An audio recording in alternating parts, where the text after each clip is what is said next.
Hello, Professor Haystacks here. Today I am sporting my fez, and we are going to take a quick look at Cart Before the Pony and 28 Pranks Later. There is a bit at the beginning of Cart Before the Pony where the teacher mentions physics for reasons I don't want to get into. That ties into another project I'm working on. Can't really give any details yet, but hopefully it'll be cool. And that is thus being put on hold until there. So I'm only going to do a few quick bits on Cart Before the Pony and skip over that one for now. I'm also going to try to cut down time by just having the clips playing as I'm saying the appropriate things.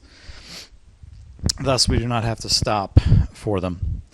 So first, in Cart Before the Pony, there's an overhead shot, which hopefully you can see beside me, which shows that the track is 8-leafed clover exchange, which means that it can't be what would normally be called a boxcar derby, because boxcar derbies and the Boy Scout Pinewood Derby, hence Applewood Derby comes from those, typically uses unpowered cars. The Boy Scout Pinewood Derby actually uses small cars.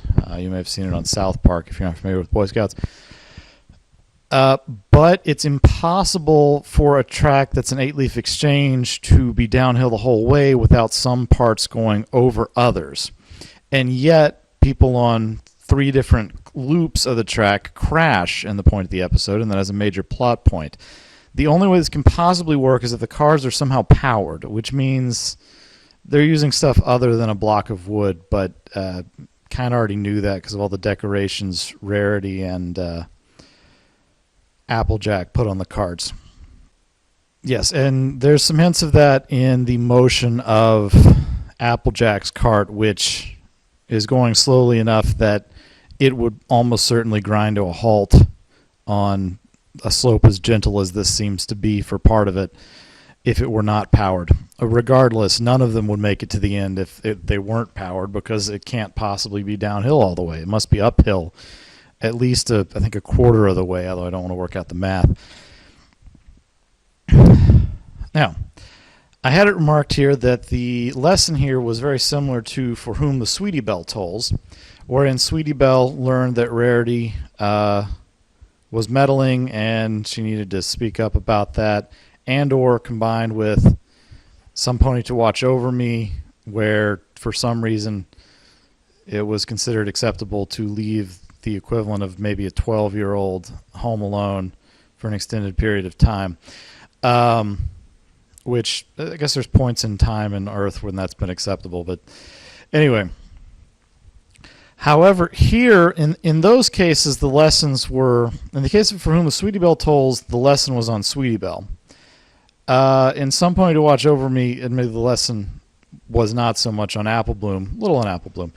Here, though, while you could say there's a lesson for the kids about standing up for yourself, I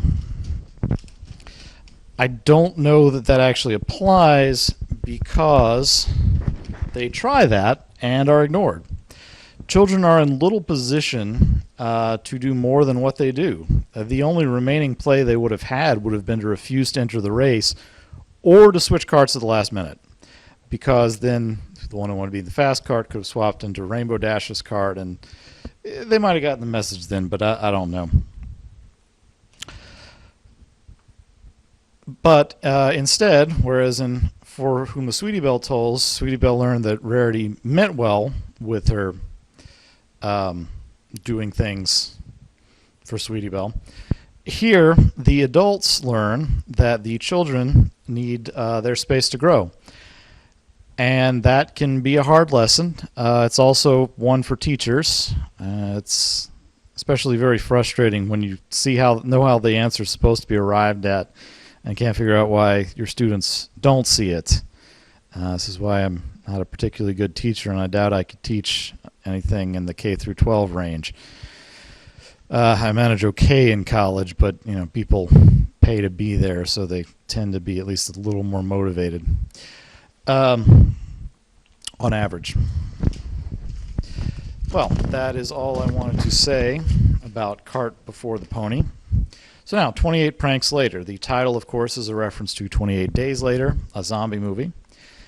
Here I have a couple of notes. First, I'd like to note that it opens, just a brief still beside me or clip, with Rainbow Dash pranking Fluttershy, which, if you recall, Griffin the Brush-Off, her and Pinky avoided pranking Fluttershy on the grounds that Fluttershy was too sensitive. But someone who had watched that episode more recently than I have pointed out that it was Pinkie Pie who said that and had to persuade Rainbow Dash not to prank Fluttershy. So apparently this is what happens when Rainbow Dash is on her own without Pinkie to stop her. Also, if any Fluttershys are watching, boo! Okay. Alright, now, on this little clip we got playing here, I actually kind of expected Twilight Sparkle to laugh at the whoopee cushion gag. I thought it was kind of funny, given that she was trying to be solemn and sat on a whoopee cushion, so it sounded like she was breaking wind. It was a decent, actually, attempt at a whoopee cushion gag, I think. However, once she is called out on her pranks being lazy, the Rainbow Dash's pranks take a lot of effort. And I do want to show one actual clip in isolation here that is from a completely different show. I'll just take a moment for that. Well, there was that one time when Get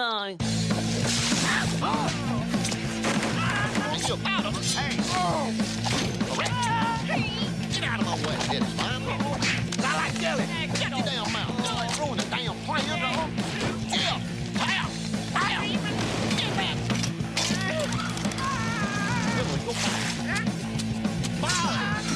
That snap like a dashhorn. oh, you're gonna have to shoot me first.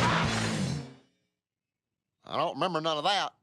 Random, isolated incidents. Hold on now. Some of them things took planning and consideration. Some of them things you even had to train for. Yes, thank you, early caller. Now, my favorite of her pranks is the scroll one, but that only works because Spike is apparently either not very observant or extraordinarily stubborn.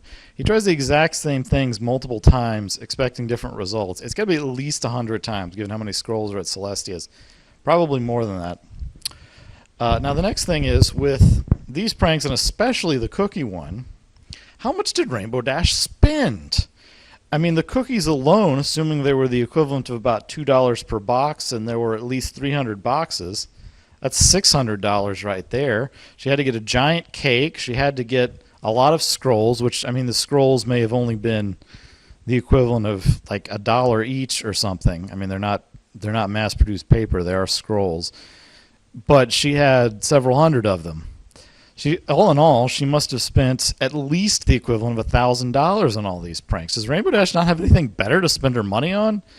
Then again, maybe she doesn't. I mean, she doesn't wear clothes. Her housing furnishings seem to mostly be stuff cribbed from the Wonderbolts. It's possible that this is pretty much the only thing she spends money on, other than food. She probably doesn't have to pay rent, because, I mean, her house is a cloud. I mean, who would she be paying rent to? The Cloud Lord or something? So that very well might be the only thing she spends her money on.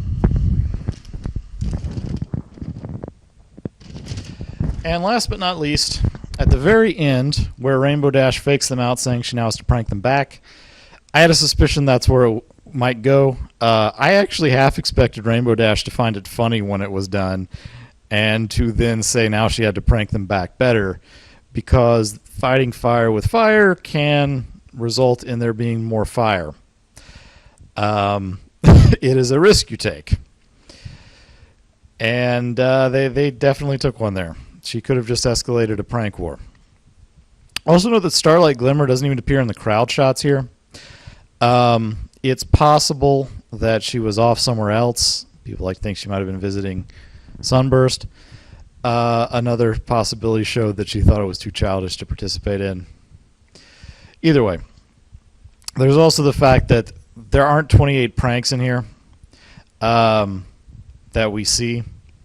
I think it was just to make the title work. I mean, I guess they could have called it Night of the Living Pranks or something.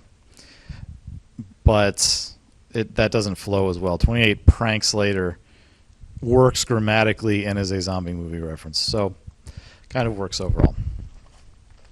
Well, that's all the time we have for now. Hopefully this video will, as a result, be under 15 minutes. I've been very bad about that lately. And we covered most of 2 episodes. So, once again, I've been Professor Haystacks. This has been my Fez. Good night, and drive safely. My little pony, what will today's adventure be? My little pony, draw something, yeah. Da da da da da da da da da. Don't know what they're saying here. My little pony, I'll be there right by your side. I'll be there right by your side.